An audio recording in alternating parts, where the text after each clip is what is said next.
These instructions will help you make a XY scatter plot with this nice linear trend line. So in order to make this nice graph, what we need to do is first determine what our data is.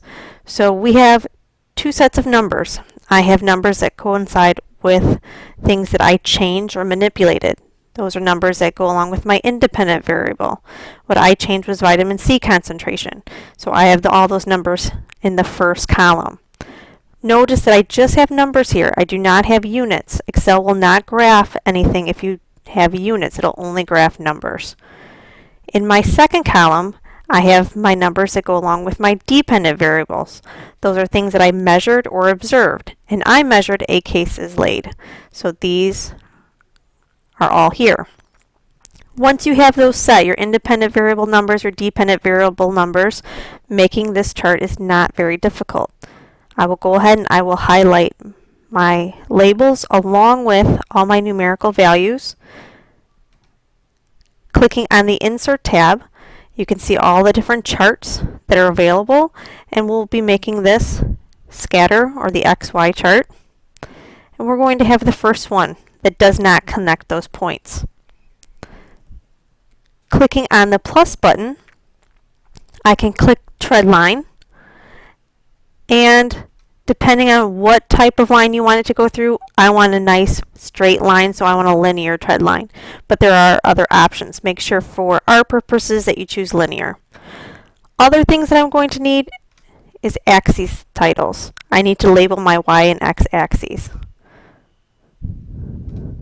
Once that is complete, I can come in here.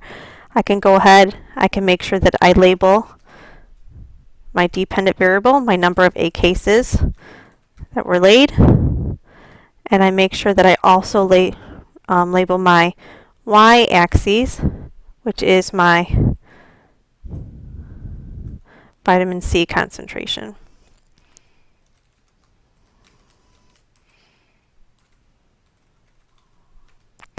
In here I will put that I have my concentration as a percent. I could have it in lots of different ways, but I chose to do it in percentages. Notice that this is where you would have to put in those units of measurement on these axes labels. This is not a very descriptive title, so I accidentally deleted it. No big deal. I can come back to my plus sign, include that chart title again, but I do want to modify it. I want to make it descriptive.